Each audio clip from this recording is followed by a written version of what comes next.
अब किसी ने बोला कि मिडिल वैल्यू ठीक है, लेकिन इसके लिए यहां पे आपको एक और चीज समझनी है। When we go through statistic, जब हम स्टेटिस्टिक्स पढ़ते हैं ना, वहां पे होता है मेजर्स ऑफ सेंट्रल टेंडेंसी। वहां पे होता है एक चैप्टर जिसको हम कहते हैं मेजर्स ऑफ सेंट्रल टेंडेंसी। ये जो सेंट्रल टेंडेंसी है ना, ये क्या है? सेंट्रल टेंडेंसी मतलब, सेंट्रल टेंडेंसी मतलब एक ऐसी वैल्यू एक ऐसी वैल्यू जो हमारे पूरे डेटा सेट को रिप्रेजेंट करे। ठीक है? Measures of central tendency, central tendency measure कैसे करते हैं वो हम इस चैप्टर में पढ़ते हैं, लेकिन सेंट्रल टेंडेंसी की मीनिंग क्या होती है? इसकी मीनिंग होती है एक ऐसी सिंगल वैल्यू जो आपके पूरे डेटा सेट को रिप्रेजेंट करे। एक ऐसी सिंगल वैल्यू जो आपके पूरे डेटा सेट को रिप्रेजेंट करे, ऐसी वैल्यू को हम कहते हैं सेंट्रल टेंडेंसी। ठीक है? And measures of central tendency, यानी कि इस सेंट्रल टेंडेंसी को फिर हम मेजर कैसे करते हैं? इसके लिए हमारे पास सबसे पहले होता है अर्थमेटिक मीन, उसके बाद होता है उसके बाद होता है मीडियन, एंड इसके बाद होता है mode. Arithmetic mean, it is one of the measures of central tendency. Median, it is also one of the measures of central tendency. Mode, it is also one of the measures of central tendency. Geometric mean and harmonic mean, all these are measures of central tendency. ठीक है? और arithmetic mean, median and mode, इन तीनों को एक साथ कहते हैं एवरेजेस। ठीक है? इसका मतलब मीडियन ये भी एक तरीके का एवरेज है, मोड ये भी एक तरीके का एवरेज है, एंड अर्थमेटिक मीन जिसको आप असल में एवरेज कहते हो, असल में इसका नाम है arithmetic mean, and it is also a type of average. Median भी एक तरीके का एवरेज है, मोड ये भी एक तरीके का एवरेज है, and arithmetic mean is also a type of average. ठीक है? And geometric mean and harmonic mean, इनको हम कहते हैं स्पेशल एवरेजेस। इनको हम कहते हैं स्पेशल एवरेजेस। समझ में आया?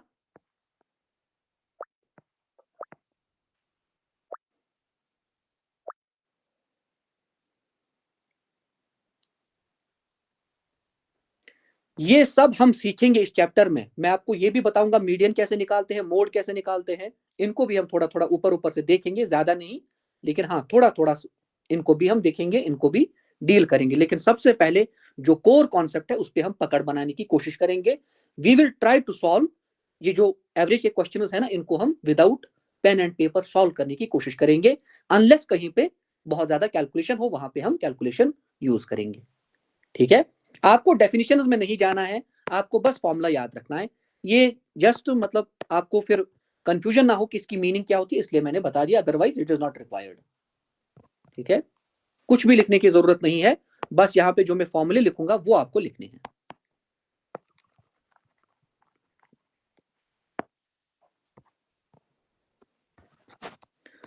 सबसे पहली फॉर्मूला जो आपको नोट करनी है, अब जो ये एवरेज है ना, इसका जो असल नाम है वो क्या है? वो है arithmetic mean. Arithmetic mean is also a type of average. अब इसको हम यहाँ पे जनरली एवरेज कहते हैं, लेकिन ये एक तरीके का एवरेज है। ठीक है? सबसे पहले आप जो फॉर्मूला नोट करोगे वो है एवरेज। इसकी फॉर्मूला क्या होती है? एवरेज की फॉर्मूला होती है सम ऑफ, आप आइटम्स कहिए या ऑब्जर्वेशन कहिए, दोनों सही हैं। Sum of items divided by number of items, या sum of observations divided by number of observations. ठीक है? अब किसी को लग रहा होगा ये क्या ही फॉर्मूला है, ये आपने कब बताया था? ये सेंटेंस आपने मन ही मन में तब भी कहा था जब मैंने आपसे कहा था कि एवरेज स्पीड इसकी वैल्यू होती है total distance cover divided by total time taken. तब भी आपके मन में क्या चल रहा था कि इतनी इजी फॉर्मूला क्यों लिखवा रहा है, हमें तो आता ही है। जितनी ये फॉर्मूला आपको इजी लग रही है ना मेरे भाई, उतनी ये है नहीं। अभी लग रहा होगा क्या ही है, जब इसका एप्लीकेशन पार्ट आएगा तब आपको पता चलेगा।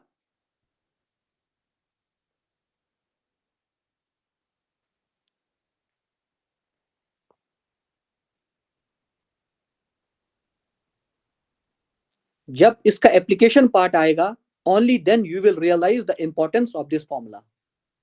इसलिए इस फॉर्मूला को दिमाग में बिठाने की कोशिश कीजिए।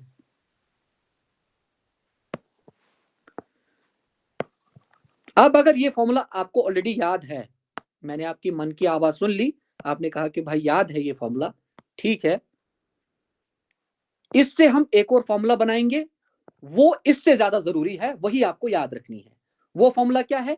वो फॉर्मूला है कि अगर एवरेज को हम रिप्रेजेंट करेंगे ए से, सम को रिप्रेजेंट करेंगे एस से, एंड नंबर ऑफ आइटम्स को रिप्रेजेंट करेंगे एन से, अगर मैं इस नंबर ऑफ आइटम्स को एवरेज में मल्टीप्लाई कर दूं, जब मैं क्रॉस मल्टीप्लीकेशन करूंगा, ये आएगा average into number is equal to sum. This is one of the most important formula of this chapter, इसलिए आपको इसको नोट करना है। फॉर्मूला क्या है? फॉर्मूला है कि अगर एवरेज में आपने नंबर ऑफ आइटम्स को मल्टीप्लाई कर दिया, आपके पास आता है क्या? सम ऑफ आइटम्स, इससे आपके पास आ जाएगा।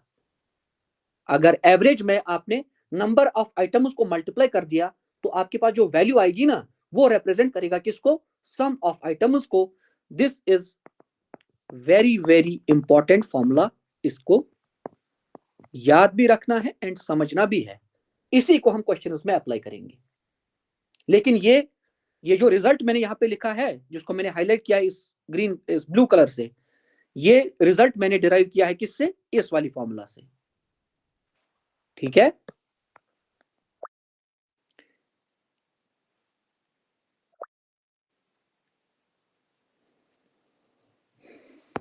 आगे चलते हैं।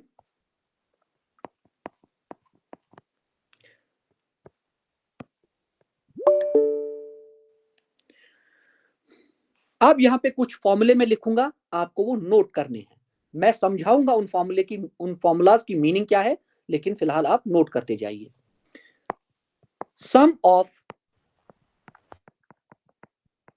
First n natural numbers, sum of first n natural numbers, ये किसके बराबर होता है? ये होता है n into n plus 1 divided by 2। Note करते जाइए। Sum of first n natural numbers is equal to n into n plus 1 divided by 2। यहीं पे रेड कलर से नोट कीजिए, अगर इसका एवरेज निकालना होगा, मेरे लाल, मेरे नीले, मेरे पीले, मेरे हरे, यहां पे बताइए एवरेज क्या आएगा? अगर मुझे निकालना होगा average of first n natural numbers, दिमाग लगाइए, जल्दी बताइए answer. Average of first n natural numbers अगर मुझे निकालना होगा, कितना आएगा? वो फॉर्मूला देखिए ना ऊपर, average is equal to sum of items divided by number of items. Very good, बहुत बढ़िया ही ना, वेरी नाइस। यहां पे मैं लिखूंगा sum of items, sum of first n natural numbers कितना होता है? अभी मैंने यहां पे लिखा था n into n plus 1 divided by 2 and divided by number of items. Number कितना है? n। इसका मतलब इसको, इस टर्म को डिवाइड करना है किससे? n से।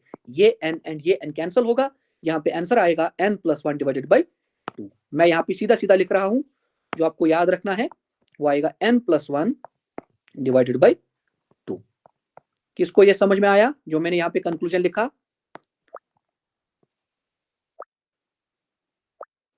नोट की, आप भी नोट करते जाइए। कहते हैं कि the more you right the more you remember. आपको नोट्स भी मिल जाएंगे, लेकिन इट इज बेटर अगर आप लिखोगे, इससे आपका फायदा होगा। या अगर आप बाद में भी लिखना चाहो तो वो भी कोई प्रॉब्लम नहीं है, फिलहाल अगर आप समझोगे वही ज्यादा इंपॉर्टेंट है। दूसरी इंपॉर्टेंट चीज, दूसरी फॉर्मूला जो आपको याद रखनी है वो है sum of squares of first n natural numbers.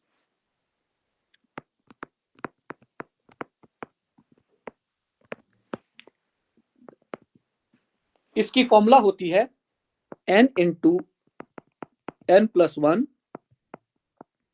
Into 2n plus 1 divided by 6।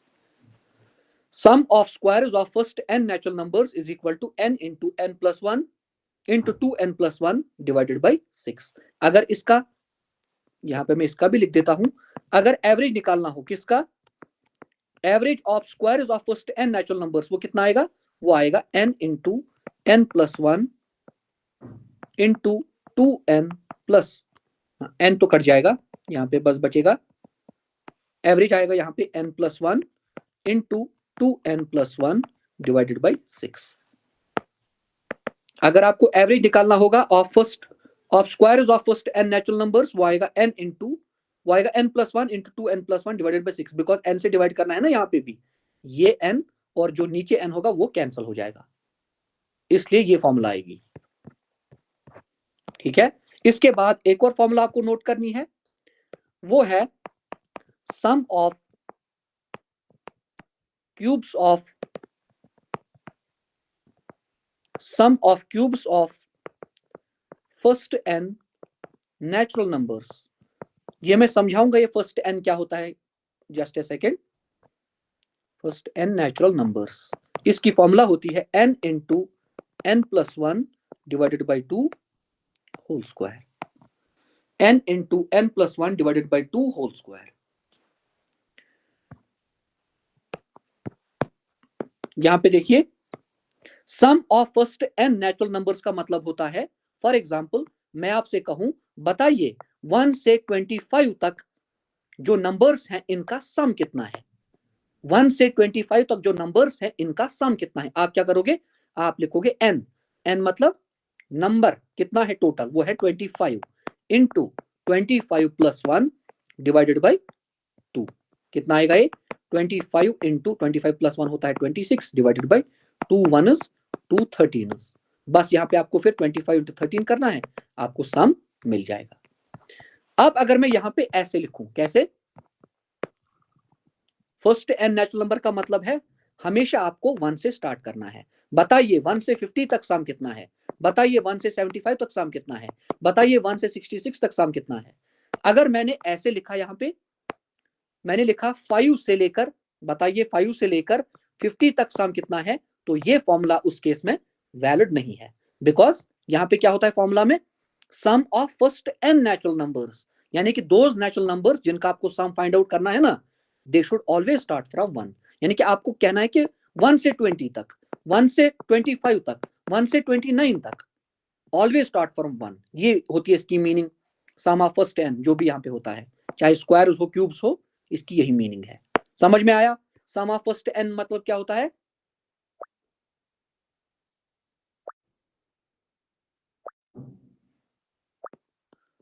यहाँ पे जैसे यहाँ पे है ना sum of squares of first n natural numbers, यहाँ पे इसकी मीनिंग क्या होगी।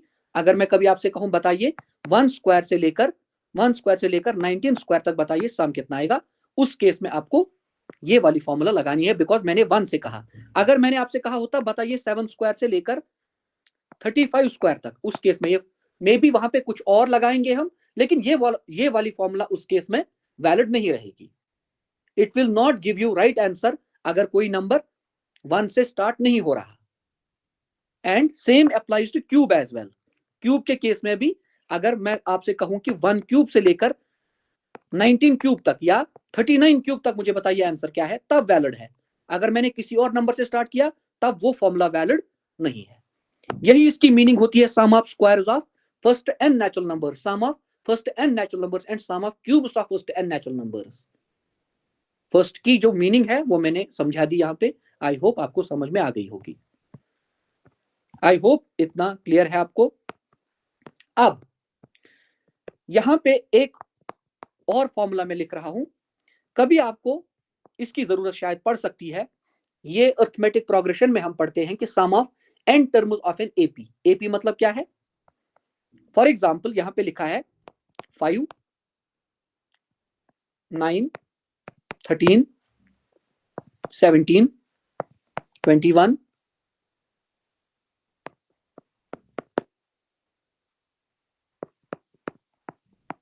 ऐसे यहाँ पे बहुत नंबर लिखे हैं, फॉर एग्जाम्पल यहां तक, ठीक है। यहाँ पे जो भी लिखा है लास्ट में, यहाँ पे भी कुछ नंबर लिखा है। यहाँ पे आपको ऑब्जर्व करना है क्या, यहाँ पे ऑब्जर्व करना है आपको कि 5 में से 5 को जब मैं 4 ऐड करता हूं मुझे 9 मिलता है, 9 में जब मैं 4 ऐड करता हूं मुझे मिलता है 13, 13 में जब मैं 4 ऐड करता हूं तो मुझे मिलता है 17, 17 में जब मैं 4 ऐड करता हूं तो मुझे मिलता है 21, 21 में जब मैं 4 ऐड करता हूं मुझे मिलता है 25, 25 में जब मैं 4 ऐड करता हूं मुझे मिलता है 29 एंड 29 में जब मैं 4 ऐड करता हूं तो मुझे मिलता है 33। मान लीजिए यहीं तक है, लेट्स नॉट कॉम्प्लिकेटेड, इतना ही रखते हैं इसको, ठीक है। अब मुझे इनका एवरेज निकालना है, अब मुझे इनका एवरेज निकालना है। ये मैंने सिंपल ले लिया, आप इसको ऐसे भी कर सकते हो, सीधा सीधा ऐड कीजिए, उसके बाद नीचे एवरेज कैसे आएगा, sum of item divide by number of items. इनको सम कीजिए एक बार, डिवाइडेड बाय 1 2 3 4 5 6 7 8 यहाँ पे डिवाइड, उसके बाद आपके पास आंसर आएगा। एक तरीका ये है। अब अगर आपको लग रहा है पैटर्न बन रहा है, ठीक है, पैटर्न क्या क्या बन रहा है, पैटर्न बन रहा है कि इसमें जब आप कोई नंबर जोड़ते हो तो आप यहाँ पे पहुंचते हो, वही नंबर आप यहाँ पे ऐड करते हो यहाँ पे पहुंचते हो, वही नंबर आप ऐड करते हो तो इस पे पहुंचते हो, ठीक है, so on and so fourth. ऐसे केस में ये जो आपके पास सामने आया है ना, इसको हम कहते हैं अरिथमेटिक प्रोग्रेशन। अरिथमेटिक प्रोग्रेशन का मतलब है एक ऐसा पैटर्न जिसमें हम, जैसे इसको कहते हैं कि इनमें जो डिफरेंस होती है वो कॉमन होती है। इन ये जो टर्म्स है ना, कंसेक्यूटिव टर्म्स, इनमें जो डिफरेंस है वो कॉमन होती है, वैसे पैटर्न को हम कहते हैं अरिथमेटिक प्रोग्रेशन। अगर आप, इसको हम कहते हैं फर्स्ट टर्म, इसको हम कहते हैं सेकंड टर्म, इसको हम कहते हैं third term, so on and so fourth. आप कीजिए second term minus first term, वो आएगा 9 माइनस 5, वो होता है 4। आप कीजिए third term a3 minus a2, वो कितना आएगा 13 माइनस 9, वो भी है 4। किन्हीं भी दो कंसेक्यूटिव टर्म्स की अगर आप डिफरेंस करोगे ना, वो आपको 4 मिलेगा। इसका मतलब यहाँ पे एक पैटर्न बन रहा है, जो ये पैटर्न है इसी को हम कहते हैं अरिथमेटिक प्रोग्रेशन। समझ में आया। अब अगर इसका सम हमें निकालना होगा, इसके लिए एक फॉर्मूला है, वो आपने क्लास 10th में पढ़ी होगी, आपको याद नहीं है लेकिन मैं आपको याद दिलाऊंगा। फॉर्मूला क्या है, फॉर्मूला है सम ऑफ n टर्म्स। अब n 5 भी हो सकती है टर्म, 6 7 8 जितनी भी टर्म्स हैं, इनका अगर सम निकालना होगा, और जो यहाँ पे बन रहा है ना, वो बन रहा होगा क्या, अरिथमेटिक प्रोग्रेशन, वो एक पैटर्न बना रहा होगा। उस केस में अगर आपको सम निकालना होगा उन नंबर्स का, आप लिखोगे sum of n terms of an AP is equal to n/2 into 2a plus, यहां पे आएगा square bracket, n/2 into 2a plus n-1 into d। Sum of n terms of an AP is equal to n/2 into 2a plus n-1 into d। अब ये जो d है इसको note कीजिए, इसका मतलब होता है कॉमन डिफरेंस। कॉमन डिफरेंस निकालते कैसे हैं, हमेशा आपको a2 में से a1 सब्ट्रैक्ट करनी है, या a3 में से a2 सब्ट्रैक्ट करनी है, या a4 में से a3 सब्ट्रैक्ट करनी है, so on and so fourth. ऐसे आपको मिल जाएगी कॉमन डिफरेंस। डी समझ में आया।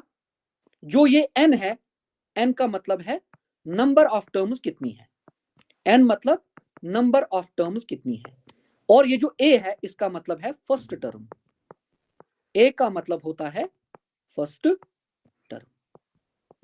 सारे सिंबल्स आ गए। d मतलब कॉमन डिफरेंस निकालना आएगा, n मतलब number of terms, and a मतलब first term of an AP. सारे सिंबल्स आ गए, समझ में आया फॉर्मूला कैसे यहां पे अप्लाई होगी।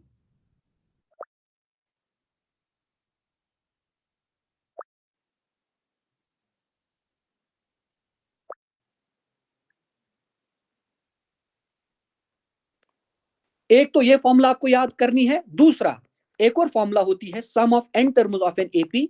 इसकी फॉर्मूला होती है n/2 into first term plus last term.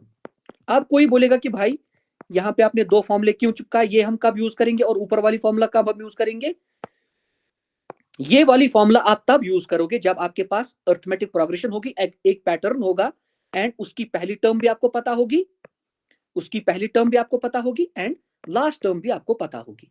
कोई अरिथमेटिक प्रोग्रेशन ऐसी होती है जिसकी लास्ट टर्म शायद आपको पता करनी हो, उसके लिए भी फॉर्मूला होती है, ठीक है। nth term of an AP, अगर इसकी फॉर्मूला भी आप याद करना चाहो, an is equal to a plus n-1 into D. इससे हम, अगर हमारे पास पता है, अगर हमें पता है कि किसी अरिथमेटिक प्रोग्रेशन में कितनी टर्म्स हैं, n कितना है, तो हम कोई भी टर्म n, अगर n यहाँ पे 14 है, मुझे पता चल गया कि अरिथमेटिक प्रोग्रेशन में टोटल नंबर ऑफ टर्म्स हैं 14। अगर मुझे 14th टर्म निकालनी होगी तो मैं लिखूंगा a14 is equal to a plus a मतलब फर्स्ट टर्म, n-1 14 - 1 हो गया 13 इंटू डी, डी मतलब कॉमन डिफरेंस, कॉमन डिफरेंस भी गिवन होगी उस केस में आप इस फॉर्मूला के थ्रू कोई भी टर्म निकाल सकते हो। इतना जरूरत नहीं है, लेकिन जस्ट मैंने आपको बता दिया। इन दो फॉर्मूले को आपको ध्यान में रखना है, इसको एंड इसको, शायद इनकी जरूरत कभी पड़ जाए आपको एग्जाम में, ये भी पता होना चाहिए। क्लियर है? रिपीट करना है तो बताइए, अगर किसी को कंफ्यूजन है तो बता सकता है। I will repeat again in case किसी को कंफ्यूजन है, किसी को समझ नहीं आया भाई डी कहां से आएगा, ए कहां से आएगा, ये ए एन क्या है।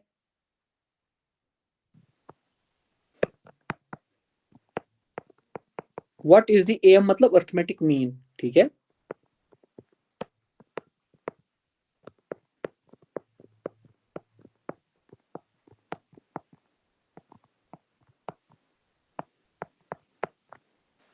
What is the arithmetic mean of 1 cube, 2 cube, 3 cube, 4 cube, 5 cube? ये क्वेश्चन है, सॉल्व कीजिए इसको जल्दी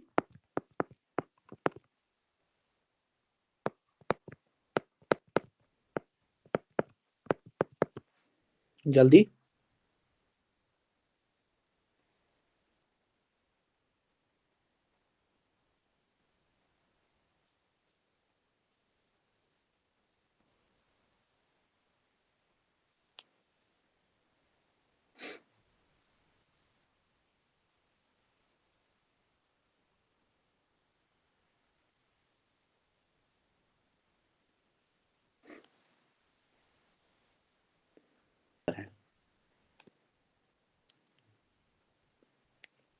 यहाँ पे मैं एक चीज रिपीट करना चाहूंगा, रिपीट आपके लिए यहाँ पे फिर से एक सजेशन है, सजेशन है कि आपको याद करने हैं क्या, 1 स्क्वायर से लेकर 25 स्क्वायर तक, squares of these numbers, and 1 cube से लेकर 10 क्यूब तक एटलीस्ट आपको वैल्यूज याद होनी चाहिए। जैसे मैं अगर लिखूंगा ना यहाँ पे 19 स्क्वायर, मुझे जुबानी याद है इसका आंसर है 361। अगर यहाँ पे कोई लिखेगा 23 स्क्वायर, मुझे पता है इसका आंसर क्या होता है 529 शायद, यही होता है। 23 स्क्वायर किसी को याद है वैल्यू? क्रॉस चेक कीजिए इसको गाइज, आधे कैलकुलेटर दबा रहे हैं।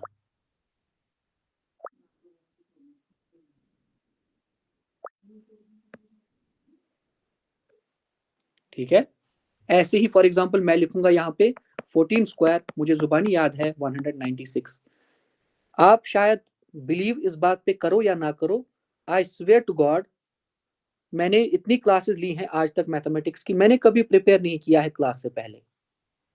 नॉट बिकॉज मुझे आता है and I am over confident, ऐसा नहीं बोल रहा हूँ। बहुत सारे क्वेश्चंस आपने भी देखा होगा कि मुझसे भी सॉल्व नहीं होते या गलत होता है लॉजिक जो मैं सोचता हूँ। लेकिन what I am trying to say कि मैंने 2018 में एक बैंक एग्जाम दिया था एंड 2020 में जेके बैंक का दिया था, लेकिन पंचायत के बाद 10 या 5 दिन बाद वो पेपर था, उसमें मैंने उतना ज्यादा नहीं पढ़ा था। लेकिन 2018 में मैंने I think IBPS RRB PO इसके लिए पढ़ाई की थी, तब से लेकर आज तक मुझे कभी क्वांट एंड रीजनिंग दोबारा से जरूरत नहीं थी पढ़ने की।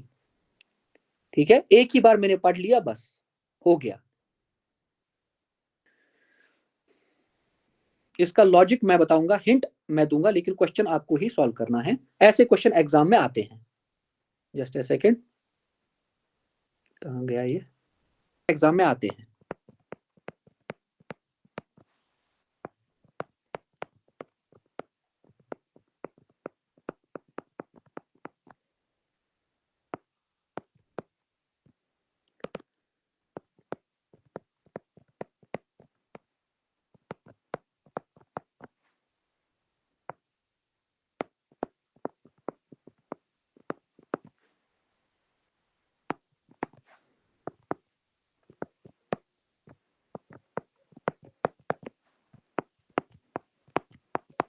सॉल्व कीजिए इसको जल्दी, तब तक मैं ऑप्शन लिख रहा हूं इसके 20।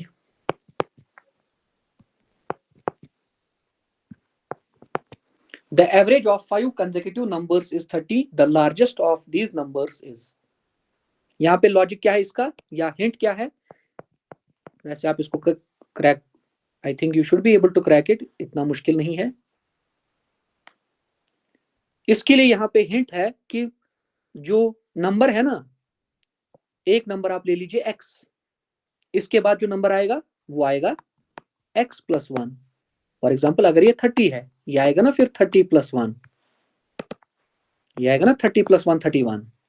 उसके बाद एक और नंबर होगा x+2, एक और नंबर होगा x+3, एक और नंबर होगा x+4। कंसेक्यूटिव नंबर जो होंगे ना 1 2 3 4 5, ये है इसका जो हिंट है इसके लिए, वो ये है। बाकी आपको खुद से करना है। एवरेज गिवन है और कितने नंबर्स हैं वो भी गिवन है, नंबर्स क्या क्या है वो भी हमने यहाँ पे लिख लिए। बस यहाँ पे फॉर्मूला लगानी है, आपके पास आंसर आ जाएगा। लेकिन आंसर आपको एक्स की जो वैल्यू है ना वो आंसर नहीं है, आपको यहाँ पे ये भी पकड़ना है कि लार्जेस्ट है।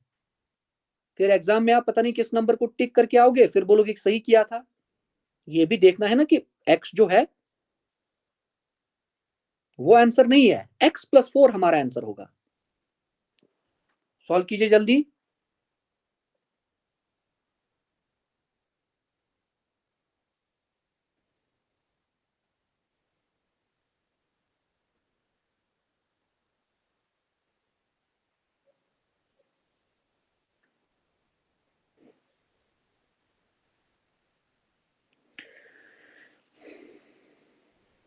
थर्टी टू आंसर आ रहा है, लेट मी चेक। हाँ सही है, वेरी गुड, बहुत बढ़िया। कोई ऐसा स्टूडेंट है जिससे सॉल्व नहीं हुआ क्वेश्चन? अब इसमें कुछ करना नहीं है, मैंने यहाँ पे लिख दिया x, x+1, x+2, x+3, x+4। इसके बाद बस आपको फॉर्मूला लगानी है, आपके पास x की वैल्यू आएगी एंड x+x, उस जो x की वैल्यू होगी उसमें 4 ऐड करना है, आपके पास आंसर आ जाएगा। यहाँ पे आपके लिए एक टिप है, सजेशन नहीं है, टिप है आपके लिए। टिप क्या है? एग्जाम में when you read a particular question, जब आप एक क्वेश्चन पढ़ते हो, try to underline a particular word. वो पर्टिकुलर वर्ड क्या हो सकता है? जैसे किसी क्वेश्चन में पूछा है which among the following is not, या पूछा है कि विच अमंग द फॉलोइंग जो भी है उसके बाद पूछा है विदाउट, यानी कि नेगेटिव जो भी वर्ड है उसको आप ऐसे हाईलाइट कीजिए। जैसे यहाँ पे लिखा था ना लार्जेस्ट, इसका मतलब जो आपका आंसर आएगा ना एक्स का वो आंसर नहीं है, लार्जेस्ट को आप अंडरलाइन कीजिएगा। ठीक है, एग्जाम में ऐसे ही क्वेश्चन में सिली मिस्टेक होती है। कल ही मेरे फ्रेंड ने क्या किया है, क्वेश्चन आया था एसआई फाइनेंस में, एज पर J&K reorganisation act 2019 which of the following union territories is without legislature, and उस बेवकूफ ने J&K को टिक किया है, उसको लगा यहाँ पे लिखा है विद लेजिस्लेचर। ठीक है, ये चीजें एग्जाम में नर्वसनेस या प्रेशर जो भी कहिए, वहां पे ऐसी सिली मिस्टेक्स होती हैं। 2018 में मैंने एक एग्जाम दिया था, assistant store keeper cum clerk वो पोस्ट था। वहां पे हमसे पूछा गया था what is the electronic configuration of sodium as per Niels Bohr's 2n² rule. इसका आंसर था 281।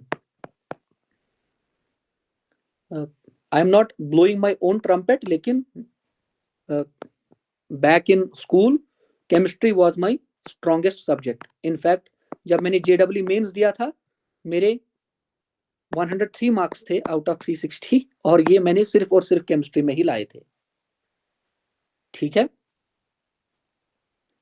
इतनी मेरी स्ट्रांग थी, लेकिन मैंने एग्जाम में ये बेसिक क्वेश्चन गलत किया क्लास 9th का, मैंने वहां पे टिक किया है 821।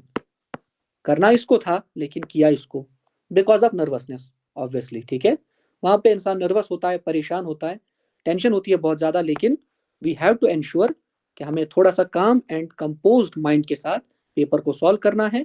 एंड क्वेश्चन जैसे ही हमने पढ़ा, हमें कोई वर्ड दिखा विदाउट, विद, नॉट, जो भी ऐसा कुछ है उसको अंडरलाइन करना है, उसके बाद क्वेश्चन को सॉल्व करना है। Average age of 14 girls and their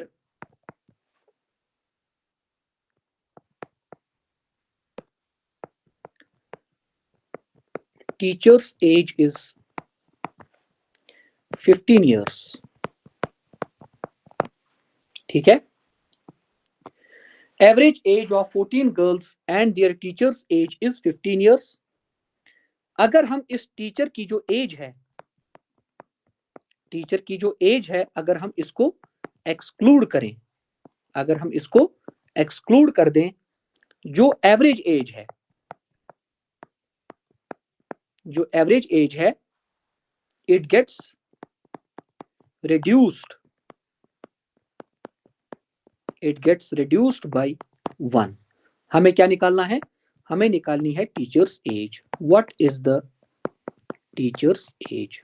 आप थोड़ा सब्र रखिएगा, अगर आपको आता भी होगा हम इसको विदाउट पेन सॉल्व करेंगे, बस थोड़ा सब्र रखिए. ये क्वेश्चन है, यहाँ पे इसके ऑप्शनल भी मैं आपको दे देता हूं, उसके बाद हम पहले डिस्कशन करेंगे, उसके बाद हम इसको सॉल्व करेंगे. 32, 30, 29, 35. इस क्वेश्चन पे हम बाद में आएंगे, फिलहाल एक डिस्कशन यहां पे कर लेते हैं. ये आपको लेकिन याद रखना है. यहां पे हम नंबर्स लेंगे, फॉर एग्जांपल एक है 5, एक है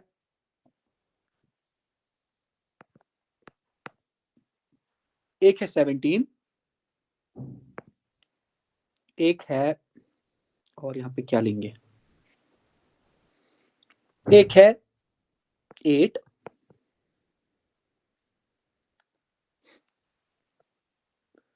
एक है 6,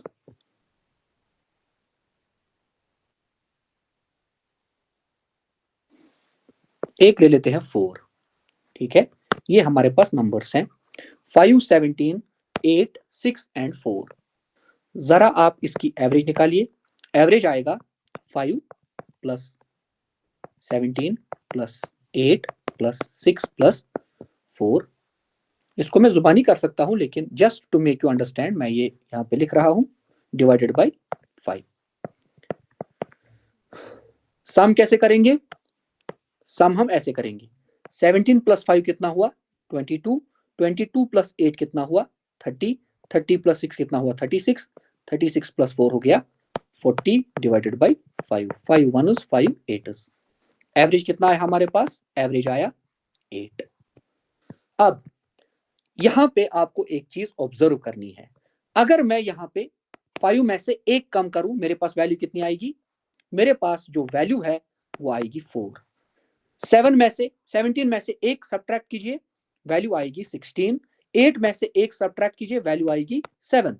6 में से एक सब्ट्रैक्ट कीजिए, वैल्यू आएगी 5. 4 में से 1 सब्ट्रैक्ट कीजिए, वैल्यू आएगी 3. दरअसल मैंने यहां पे हर किसी नंबर में से एक कांस्टेंट वैल्यू को सब्ट्रैक्ट किया है. हर किसी नंबर में से एक कांस्टेंट वैल्यू को सब्ट्रैक्ट किया है, यानी कि हर किसी टर्म को मैंने एक पर्टिकुलर वैल्यू से कम कर दिया. अब यहां पे जो एवरेज होगा इन नए नंबर्स का, किसका? 4, 16, 7, 5, 3. ठीक है, इसका एवरेज कितना आएगा? मैं जुबानी लिख सकता हूं, इसका एवरेज आएगा 7. जरा कैलकुलेट कीजिए, फिर मैं बताऊंगा कि इसका मैंने जुबानी कैसे आंसर कैलकुलेट किया.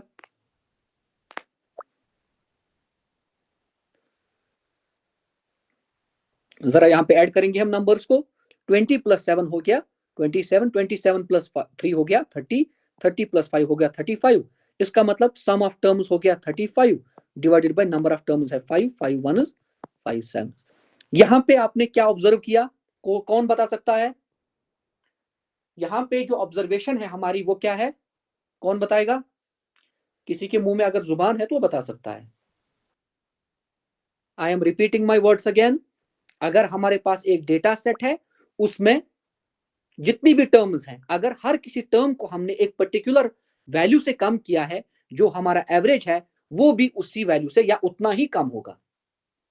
एंड दिस अप्लाइज टू, अगर हम, जो हमारा डेटा सेट होगा, अगर हमने हर किसी टर्म में एक पर्टिकुलर नंबर को ऐड किया है, जो हमारा एवरेज है वो भी उतने ही नंबर से इंक्रीज होगा. इतना क्लियर है?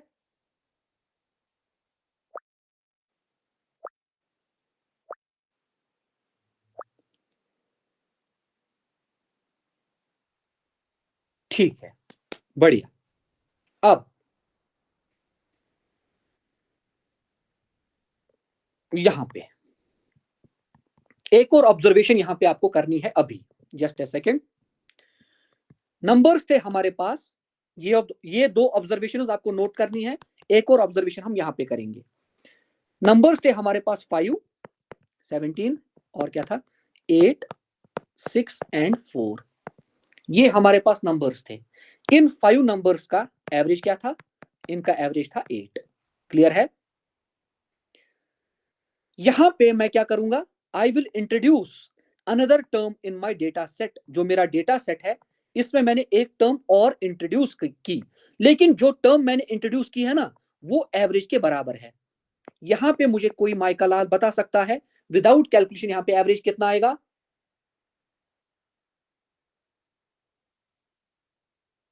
मैं बता सकता हूं, बिकॉज मैं अपनी माँ का लाल हूं। यहां पे आपको क्या ऑब्जर्वेशन है बताइए, यहां पे आपकी ऑब्जर्वेशन क्या है? क्या सेम ऑब्जर्वेशन की? ये कौन सरफराज खान की लैंग्वेज में आंसर दे रहा है सेम? विराट कोहली ने 4 मिनट के लिए बोला कि इंडिया पाकिस्तान राइवलरी क्या है, सरफराज खान ने बोला सेम, माय आंसर सेम है। रूमी वही लिख रहे हो आप, सेम माय आंसर।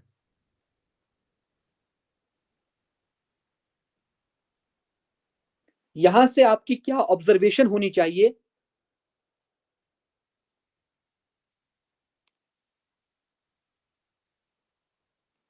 यहां से आपकी क्या ऑब्जर्वेशन होनी चाहिए? गूंगे बहरे लोग इस क्लास में हैं। डेटा सेट है एंड उस डेटा सेट का हमने पहले एवरेज कैलकुलेट किया। अगर उसी एवरेज के बराबर अगर मैं यहां पे उस एवरेज के बराबर कितनी ही टर्म्स ऐड करूं, जो एवरेज है वो कांस्टेंट रहेगा। अगर यहां पे फॉर एग्जांपल यहां पे मेरे पास कुछ नंबर्स हैं, यहां पे है मेरे पास ए है, बी है, सी है, डी है, ई है, एफ है, जितनी भी टर्म्स है डजंट मैटर। जब मैंने इनका एवरेज कैलकुलेट किया वो आया फॉर एग्जांपल 16।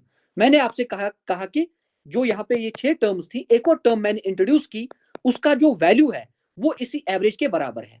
तो जो नया एवरेज है अब इन 7 टर्म्स का, वो कितना आएगा? जल्दी बताइए इसका आंसर।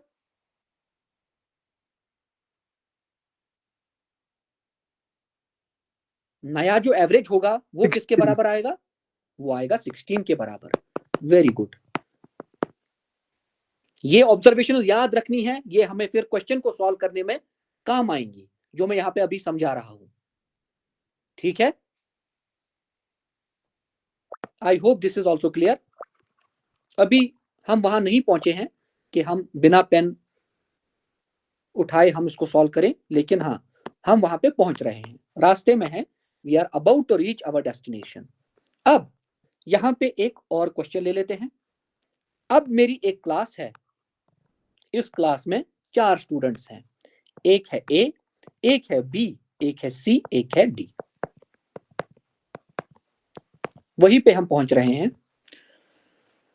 मैंने ये सारे मेल हैं, यहाँ पे फीमेल कोई अब उसको क्या कहते हैं ऑफेंड ना हो, इसलिए ये सारे मेल्स हैं, बिकॉज मैं इनको I am about to do something to them, इसीलिए मेल्स। इसका जो वेट है वो है 75 केजीज, इसका जो वेट है वो है 80 केजीज, इसका जो वेट है वो है 85 केजीज, इसका जो वेट है वो है 90 KGs. I hope no female is offended, because ये सारे मेल हैं, ठीक है, इनका वेट बहुत ज्यादा है।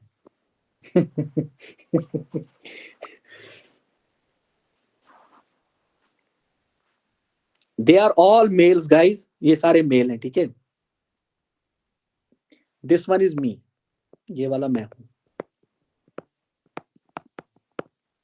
ठीक है। अब मैंने आपसे कहा बताइए हुजूर एवरेज कितना है? ये सिंपल क्वेश्चन है। एवरेज मतलब sum of items divided by number of items, ये तो आप कर लोगे, ठीक है, दिस इज इजी। इसके बाद अगर मैंने आपसे कहा बताइए कि अगर इस क्लास में, हमारी क्लास में एक और स्टूडेंट आया, उसका नाम है ई, ये भी मेल ही है, इसका जो वेट है, इसका जो वेट है वो हमें नहीं पता, वो हमें नहीं पता। चलो पहले एवरेज ही कैलकुलेट करते हैं सो दैट उससे हमारी हेल्प हो। इसका ई के बगैर जो यहाँ पे 4 स्टूडेंट्स हैं इनका जो वेट है इसका एवरेज निकालना है। वो आएगा कितना आएगा 75 plus 80 plus 85 plus 90 divided by 4। Solve कीजिए इसको जल्दी। ये आएगा 170 plus 160 divided by 4, 330 divided by 4। ये आएगा 4 1s 4 8s 32, बचा 1 4 2s 8 4 5s। जरा यहाँ पे बताइए मैंने मिस्टेक किया सही है? 82.5 kg मेरा आंसर आ रहा है। ठीक है, अब हम इस वैल्यू को जो एवरेज है इसको मैं यहाँ पे संभाल के रख लेता हूं। ये हमारा जो एवरेज वेट है क्लास का वो कितना है? वो है 82.5 kgs। अब एवरेज तो मैंने निकाला। अब मैं यहाँ पे क्वेश्चन पूछूंगा, वो आपको उनका आपको आंसर निकालना है। सबसे पहला मेरा क्वेश्चन है जो अभी मैंने यहाँ पे आपको समझाया था, ये वाला। अगर मैं एक और स्टूडेंट को यहाँ पे एडमिट करूं, उसका नाम है ई। अगर इसका वेट होता है 82.5 kgs, बताइए जो मेरा क्लास है जिसमें अब 5 स्टूडेंट्स आए, इसका एवरेज कितना होगा? एवरेज वेट कौन बताएगा इसका आंसर? वेरी नाइस, बहुत बढ़िया। इसका आंसर है 82.5 kgs। इसका मतलब है आपको समझ आ रहा है, बहुत बढ़िया, आई एम हैप्पी। ठीक है, अभी हम वहां नहीं पहुंचे हैं, हाँ, लेकिन हाँ पहुंचने वाले ही हैं। जस्ट ए सेकेंड, इसको मिटा देते हैं। अब मेरा सवाल पहले अलग था, अब अलग है। अब मेरा सवाल है, ये यहां पे ई है, ठीक है। मैंने आपसे कहा कि अब वो तो इजी क्वेश्चन था। अब मैंने आपसे कहा कि जो ई है ये एक नया स्टूडेंट आया है मेरी क्लास में, और इसकी वजह से क्या हुआ है, क्वेश्चन समझिएगा। इसकी वजह से क्या हुआ, जो मेरी क्लास का एवरेज वेट है ना, जो मेरी क्लास का एवरेज वेट था वो 2 kg से इंक्रीज हुआ। जब मैंने ई को क्लास में एडमिट किया, the average weight of my class increased by 2।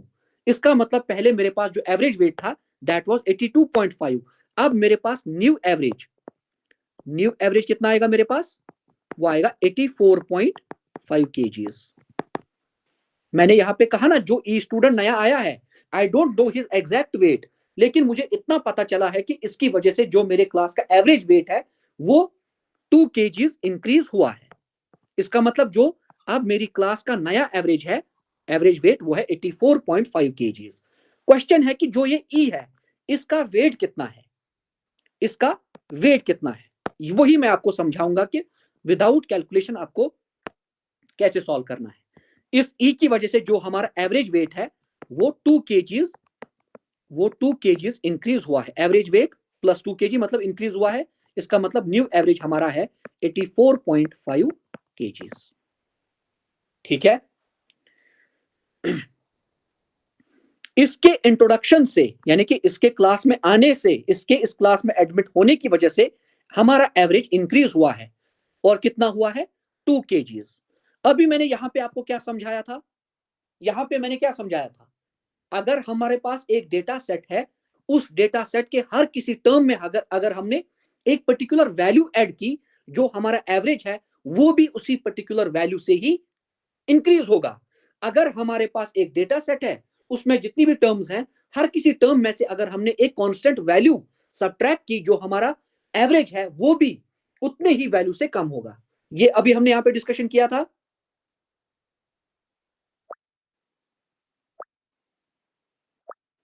अब फिर यहां पे इसका आंसर कौन बताएगा? अगर ऊपर वाला डिस्कशन आपको समझ में आया है, यहां पे फिर इसका जवाब कौन देगा? ये जो ई है, बताइए इसका वेट कितना है? कैलकुलेशन करने के बगैर दिमाग लगाना है।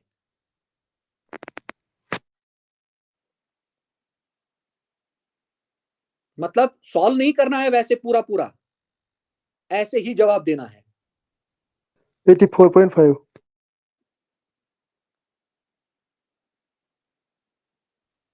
84.5 इसका होना चाहिए है। देखिए मैं आपको समझा देता हूं इसका आंसर कैसे आएगा, जस्ट ए सेकेंड।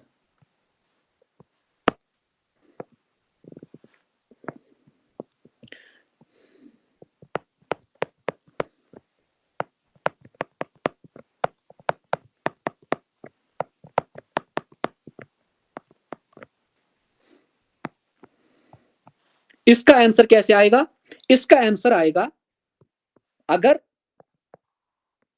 ई के एडमिशन से पहले जो एवरेज वेट था वो था 82.5 kgs एंड ई के एडमिशन के बाद जो एवरेज है वो है 84.5 kgs। हमें निकालना है जो ई है इसका वेट कितना है। कैसे निकालोगे आप, पहले आप यहां पे लिखोगे जो पुराना एवरेज था ना वो पहले ई को बैलेंस करना है, 82.5 kgs ई को बैलेंस करना है।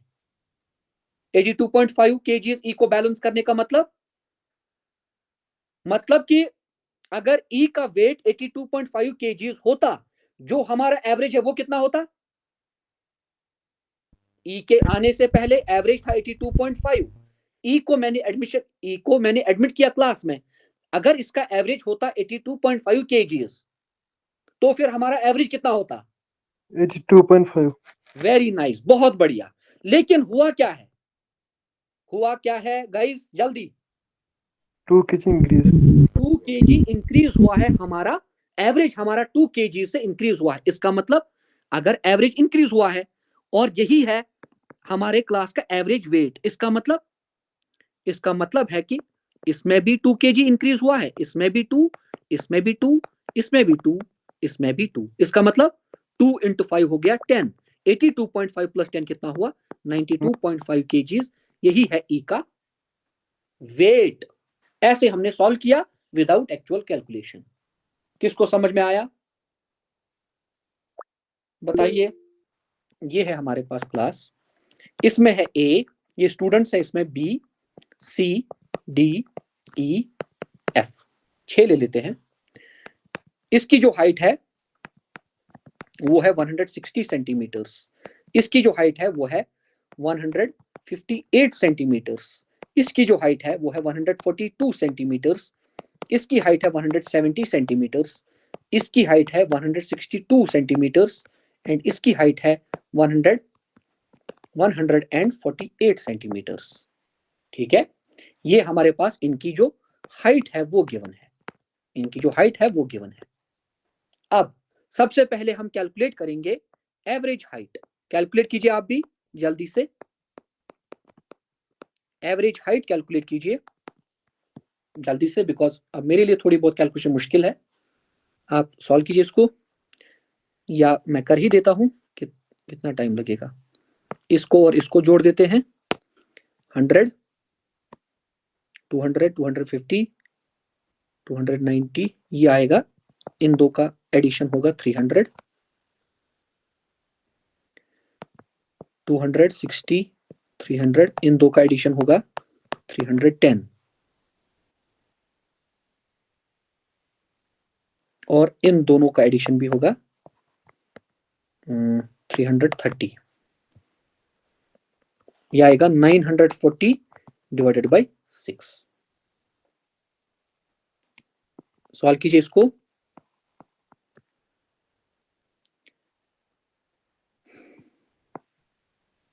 2 3s are 6, 2 4s 8, 2 7s 2 zeros, ये आएगा 470, 470 डिवाइडेड बाय 3, 3 1 is 3 और 941, इसको 942 कर लेते हैं सो दैट जो हमारी कैलकुलेशन है ना वो थोड़ी इजी हो जाए। 148, इसको कर लेते हैं 150, ये भी सही होता लेकिन कैलकुलेशन थोड़ी बहुत मुश्किल है फिर, अदरवाइज ये भी चलता। जस्ट मेरे हिसाब से अब इनका जो एडिशन है वो आएगा 942 डिवाइडेड बाय 6, 942 डिवाइडेड बाय 6। अब ये शायद 3 से कट जाएगा, 3 2 6, 3 3 is 9, 3 1 is 3 4 is, हाँ अब आएगा कुछ अच्छा आंसर आएगा, 2 1 is 2, 2 5 is 10, 2 157 centimetre average height है। सही है, बताइए। मैंने बस यहाँ पे वैल्यू चेंज की सो दैट हमारे पास कोई ठीक ठाक वैल्यू आ जाए, otherwise we could have gone with जो भी 156.6 जो भी है वो भी चलता, लेकिन ये थोड़ी अच्छी वैल्यू है, इससे हमारा जो कॉन्सेप्ट है वो ज्यादा स्ट्रांग हो जाएगा। ये है हमारी क्लास, इसमें जो पर्टिकुलर हाइट्स हैं, इंडिविजुअल हाइट्स वो भी मैंने लिखी है, एंड जो एवरेज हाइट है वो हमने कैलकुलेट कर ली है, वो है 157 सेंटीमीटर। अब मैंने आपसे कहा कि क्लास में एक नया एडमिशन आया, उसका नाम है जी। इसकी हाइट हमें नहीं पता है, इसकी हाइट हमें नहीं पता है, लेकिन मैंने आपसे कहा, यहां पे मैं 2 क्वेश्चन आपसे पूछूंगा, इसकी हाइट हमें नहीं पता है, लेकिन मैंने आपसे कहा कि इसके आने से, इसका क्लास में आने से क्या हुआ है, जो हमारा एवरेज है, यानी कि जो हमारी एवरेज हाइट है क्लास की, इसके आने से जो हमारी एवरेज हाइट है क्लास की, वो 2 सेंटीमीटर इंक्रीज हो गई है। वो क्या हुई है, 2 सेंटीमीटर इंक्रीज हुई है।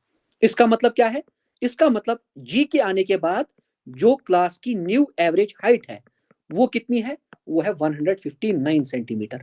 हमें कैलकुलेट करना है कि जो जी है इसकी हाइट कितनी है, जो जी है इसकी हाइट कितनी है। कैसे करेंगे, हम लिखेंगे यहां पे, just a second, average height इससे पहले थी 157 सेंटीमीटर्स।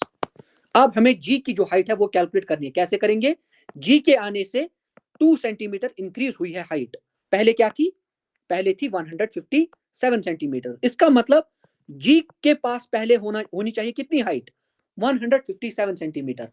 अगर जी की हाइट होती 157 सेंटीमीटर, तो अगर क्लास में जी आता भी, उसके बाद भी हाइट कितनी रहती क्लास की एवरेज हाइट, अगर जी क्लास में आता एंड इसकी हाइट होती 157 सेंटीमीटर, क्लास में जो एवरेज हाइट थी वो कितनी रहती, वो रहती 157। क्लियर है इतना। लेकिन इसके आने से हुआ क्या है, इसका जो इफेक्ट है या इंपैक्ट है ऑन दी एवरेज, वो क्या है, इसकी वजह से क्लास की जो एवरेज हाइट है वो इंक्रीज हुई है 2 से। अगर एवरेज इंक्रीज हुई है 2 से, इसका मतलब हर किसी ऐसा हुआ है कि जैसे कि हर किसी की जो हाइट है उसमें +2 हुआ है। 1 2 3 4 5 6 7, 2 इंटू 7 कितना हुआ, 14।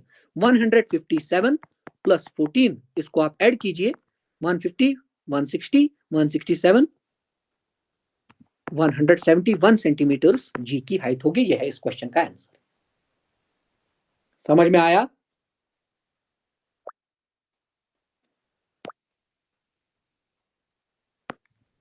यहां पे मैं इसको सही से लिख लेता हूं, जो जी है इसकी हाइट होगी 157 प्लस 14।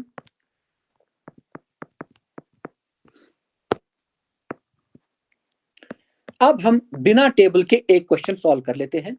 हम कम भी करेंगे, एक्सक्लूड इंक्लूड दोनों हम सीखेंगे, लेकिन फिलहाल हम एक फाउंडेशन तैयार कर रहे हैं सो दैट हमें इस टेबल वगैरह की जरूरत ना पड़े। अब मैं यहां पे ऐसे ही रैंडमली लिखूंगा, मतलब जैसे क्वेश्चन होता है। मैंने कहा एक क्लास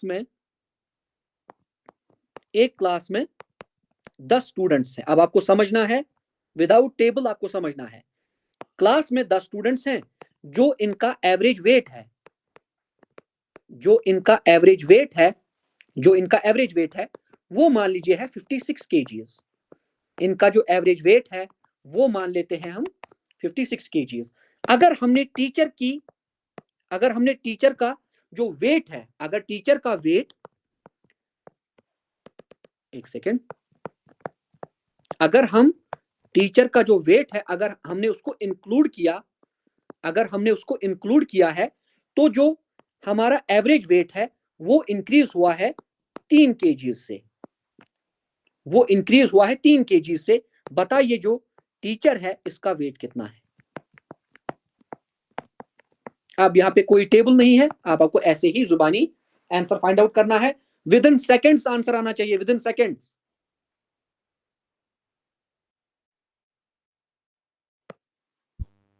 99। कैसे करेंगे हम? जो टीचर है इसके पास सबसे पहले क्या होना चाहिए? टीचर के पास सबसे पहले होने चाहिए 56 kgs, ताकि जो हमारा एवरेज है वो पुराने एवरेज को बैलेंस कर सके। आगे इसके पास 56 kgs, उसके बाद एवरेज इंक्रीज हुआ है 3 से। 10 स्टूडेंट्स एक टीचर, हर किसी का एवरेज, अगर टीचर का वेट 56 kgs है तो जो ओवरऑल 59। एवरेज वेट होगा वो होगा 56 kgs। लेकिन असल में हुआ क्या है, जो एवरेज वेट है वो इंक्रीज हुआ है बाय 3 kgs। इसका मतलब क्या हुआ है, जो यहाँ पे 10 स्टूडेंट्स एंड टीचर यानी कि टोटल 11, जो यहाँ पे पर्सन है 11 पर्सन, हर किसी में 3-3 आपको ऐड करने हैं। हर किसी में 3-3 ऐड हुआ है, इसका मतलब 3 इंटू 11 कितना होता है? 33। 56 में से 33 आपको ऐड करना है, यह आएगा 6 + 3 9, 5 + 3 8। 89 kgs इसका करेक्ट आंसर है। किसको समझ में आया?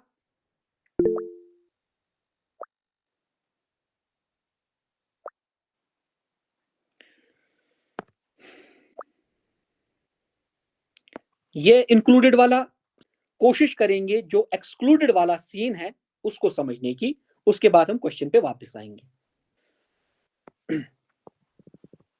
ये है हमारी क्लास, ये है ए, ये है बी, ये है सी, ये है डी। 4 ही स्टूडेंट्स ले लेते हैं क्लास में। यहाँ पे मैं फिर से किसी को ऑफेंड ना करते हुए मेल्स लिख रहा हूं, बिकॉज मेलन शीशी का था बेचारा। इसका वेट है 80 kgs, इसका वेट है 90 kgs, इसका वेट है 100 kgs, इसका वेट है 120 kgs। यहाँ पे एवरेज कैलकुलेट कीजिए जल्दी से, एवरेज कैलकुलेट कीजिए जल्दी से। एवरेज कितना आएगा? ये आएगा 220, 300, 390 डिवाइडेड बाई 4।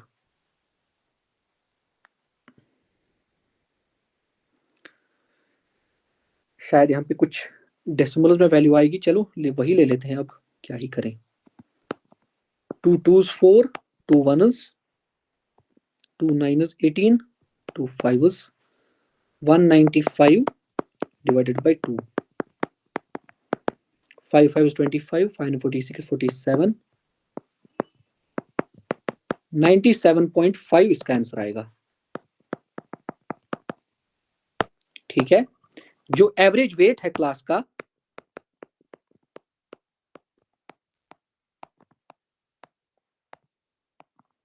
जो एवरेज वेट है क्लास का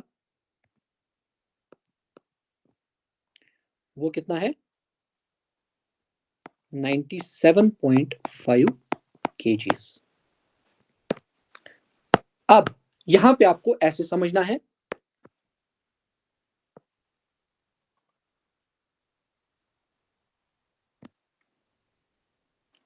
ये जो यहां पे ये 3 है ये है स्टूडेंट्स, एंड ये जो है ये बंदा ये है टीचर। ये है स्टूडेंट्स एंड ये है टीचर।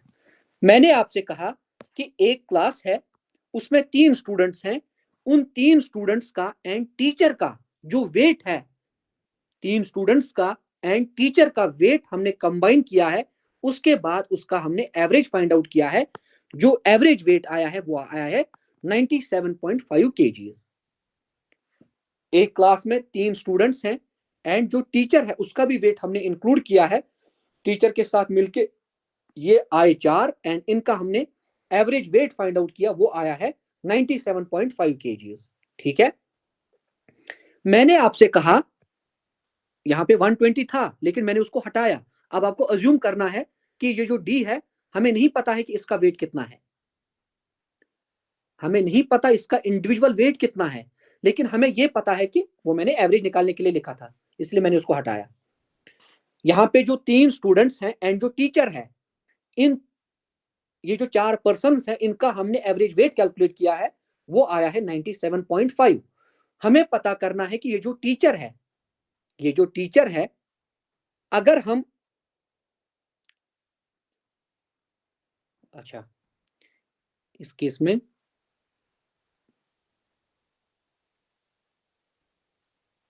3 स्टूडेंट्स का एंड टीचर का जो वेट है, एवरेज वेट, वो है 97.5 kgs। ऐसा ही क्वेश्चन था ना शायद। Just a second. Teachers age excluded, average age gets reduced by 1। अच्छा, पहले यहां पे देख लेते हैं।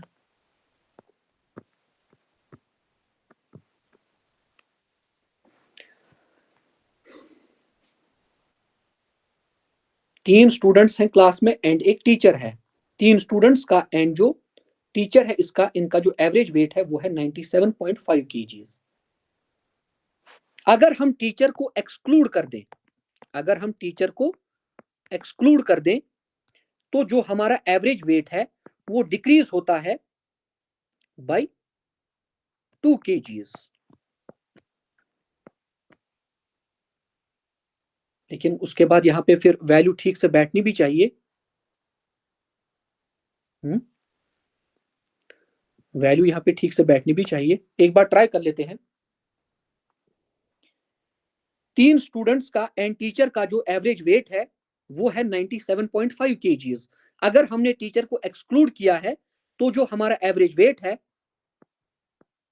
आई डोंट नो अब यहाँ पे डेटा सही होगा नहीं होगा, एक बार ट्राई कर लेते हैं। जो हमारा एवरेज वेट है अगर वो 2 kg से डिक्रीज हुआ है, हमें बताना है जो टीचर है इसका जो वेट है वो कितना है। इसको कैलकुलेट कीजिए एक बार।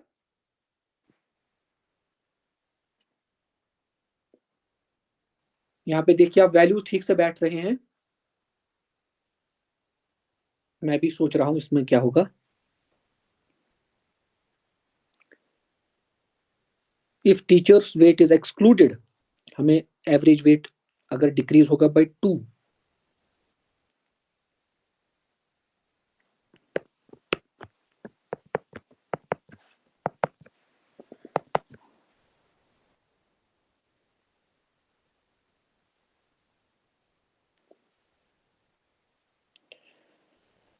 To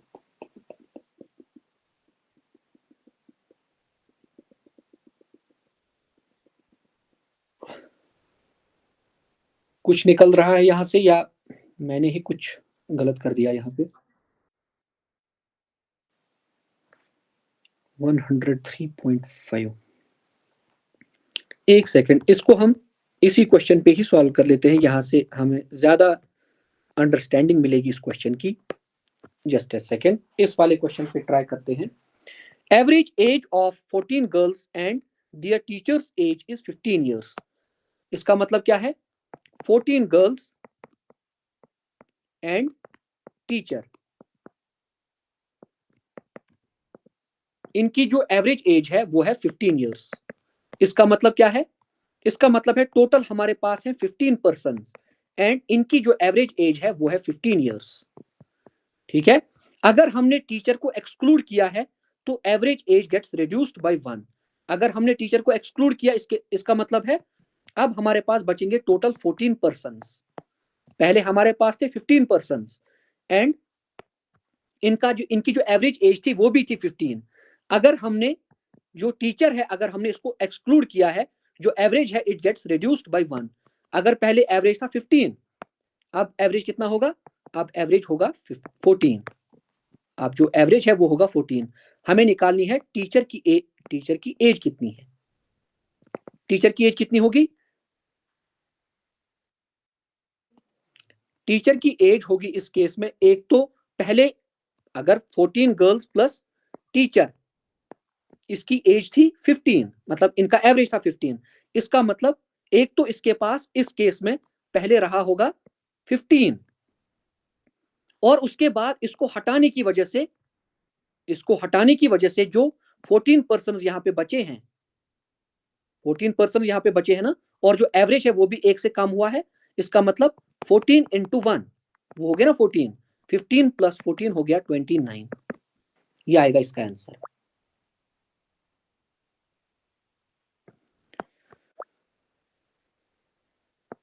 fourteen girls plus teacher, यानी कि टोटल हमारे पास पहले थे 15 पर्सन। टोटल हमारे पास पहले 15 पर्सन थे। इनका जो एवरेज एज थी इनकी, दैट वाज 15। 15 ईयर्स। अब हमने टीचर को हटाया, यानी कि अब हमारे पास टोटल जो टर्म्स हैं वो है टोटल 14। इसका मतलब जो यहाँ पे टीचर था ना पहले, उसके पास जो अपनी वैल्यू थी वो कितनी थी? एक तो ये 15 पहले उसके पास था, उसके बाद उसको हटाने से जो यहाँ पे 14 पर्सन बचे हैं, हर किसी में एक एक कम हुआ है, तभी तो एवरेज भी एक से कम हुआ है ना। समझ में आ रहा है?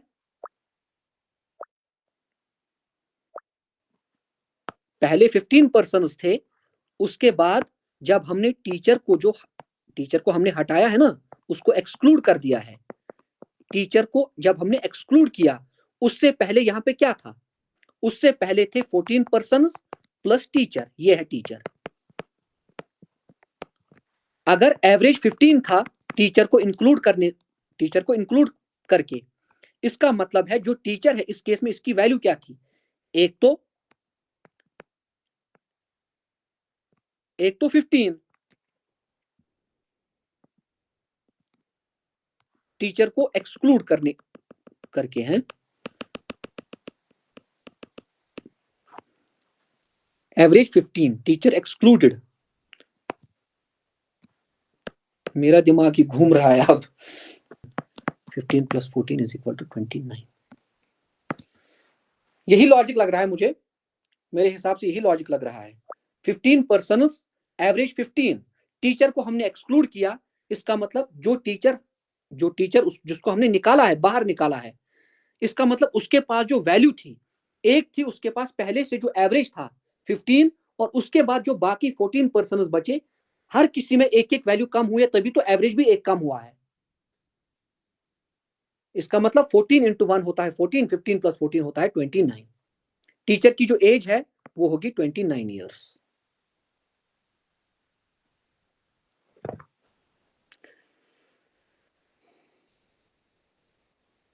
ट्वेंटी 25 स्टूडेंट्स हैं क्लास में, इनकी जो एवरेज एज है वो है 12। इनकी जो एवरेज एज है वो है 12। अगर हमने टीचर को इंक्लूड किया, ये तो मेरे दिमाग में सही से आ रहा है, अगर हमने टीचर को इंक्लूड किया है तो जो एवरेज एज है वो इंक्रीज होती है by 1। 25 students in class, average age 12 है। टीचर को अगर हमने इंक्लूड किया, जो एवरेज एज है वो इंक्रीज होती है बाय 1। इस केस में हमें टीचर की एज निकालनी है। ये तो सही से बैठ रहा है मेरे दिमाग में भी, ठीक है। टीचर की एवरेज एज कितनी आएगी?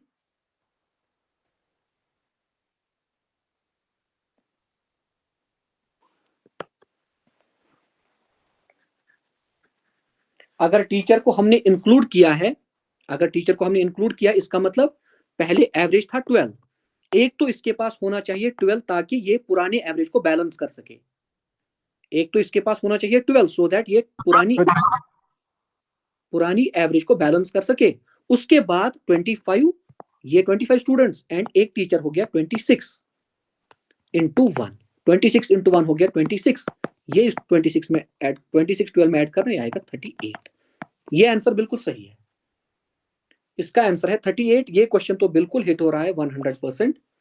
एक एक्सक्लूडेड वाला देख लेते हैं, उसमें मैं अटक गया थोड़ा सा। हाँ, ये वो क्वेश्चन है।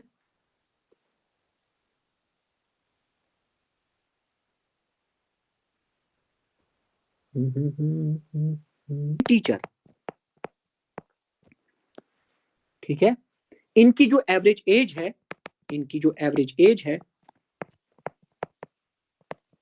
वो है 15।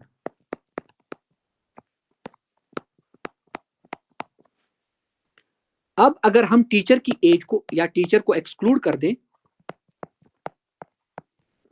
इसमें एक्सक्लूडेड वाला केस है, टीचर की एज को एक्सक्लूड कर दें, जो एवरेज है इट गेट्स रिड्यूस्ड बाय 1। हमें निकालनी है एज ऑफ टीचर।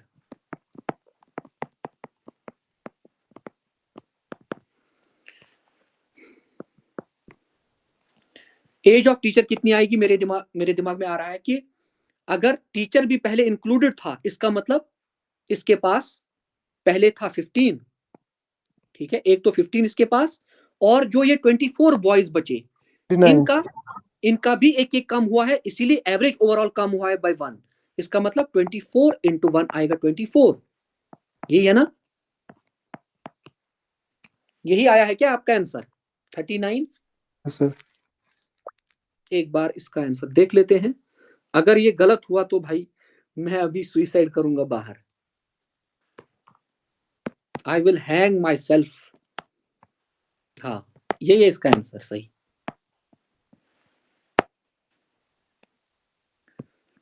नहीं, मैं परेशान हो गया, मेरा दिमाग लॉक हो गया, मतलब I am not able to make you understand कि क्या होगा यहाँ पे। इसलिए गुस्सा आ रहा है बहुत ज्यादा। 24 बॉयज एंड टीचर, इसका मतलब टोटल हमारे पास है 25 पर्सन। अगर इनकी एवरेज एज है 15 ईयर्स, टीचर की एज को अगर हम एक्सक्लूड कर दें, जो एवरेज है वो 1 से कम हुआ।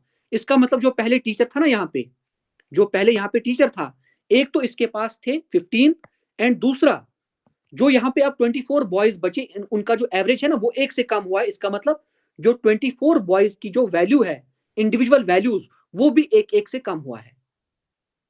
ठीक है, वही मैंने यहाँ पे असेंबल किया 24 इंटू 1, और वही मैंने यहाँ पे ऐड कर दिया। एज ऑफ टीचर होगी 39। एक और क्वेश्चन करें इसका एक्सक्लूडेड वाले का। Yes, sir. एंड इनकी जो एवरेज एज है, 5 टीचर्स है हमारे पास, इनकी जो एवरेज एज है वो है 28 ईयर्स। कल हम इसका एक मतलब जो लेंथी मेथड है वो भी हम कल देखेंगे। मे बी अगर एग्जाम में किसी को हिट ना हो तो वो उस मेथड से जा सकता है। कहता है कि अगर एक टीचर को हम एक्सक्लूड कर दें, अगर एक टीचर को हम एक्सक्लूड कर दें, जो जो एवरेज है ना, इट गेट्स रिड्यूस्ड बाय